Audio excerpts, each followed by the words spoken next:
Pre quarter പോരാട്ടത്തിന് ന്യൂയോർക്കിലെ പ്രശസ്തമായ ടൈംസ് സ്ക്വയർ കീഴടക്കുകയാണ് നോർവേ ആരാധകർ.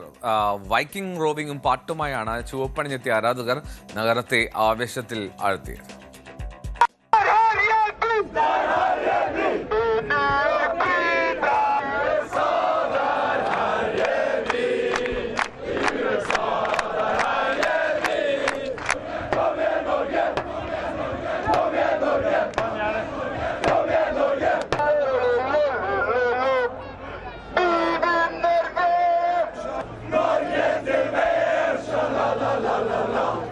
വൈക്കിംഗ് റോവിംഗ് ഇല്ലാതെ എന്ത് നോർവീജിയൻ ആഘോഷം. നൂറുകണക്കിന് ആരാധകരാണ് ടൈംസ് സ്ക്വയറിനെ റോറോ എന്നറിയപ്പെടുന്ന ഒലെ ഫ്രോയ്സ്റ്റാഡ് തന്നെയാണ് നേതൃത്വം നൽകിയത്.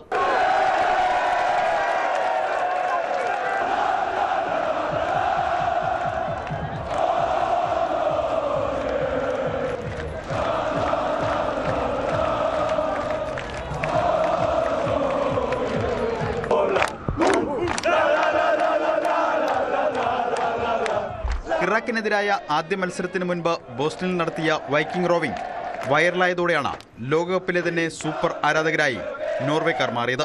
ലോകകപ്പ് ജയിക്കും വരെ ഈ ആരവം തുടരുമെന്നാണ് ഇവരുടെ പ്രഖ്യാപനം. We're rowing the whole of July and June. Yeah, we're rowing till we win. And the spirit is amazing. The spirit is amazing. It's nobody that thinks we're going to lose that match. So it's going to be a walkover. Carlo Ancelotti, we're coming for you. തിങ്കളാഴ്ച ബ്രസീലിനെതിരെ ന്യൂയോർക്കിലാണ് നോർവേയുടെ pre quarter പോരാട്ടം.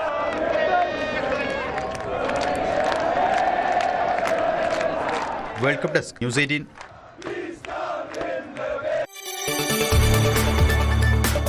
കൂടുതൽ വാർത്തകൾക്ക് news 18 Keralam YouTube channel subscribe ചെയ്യുക.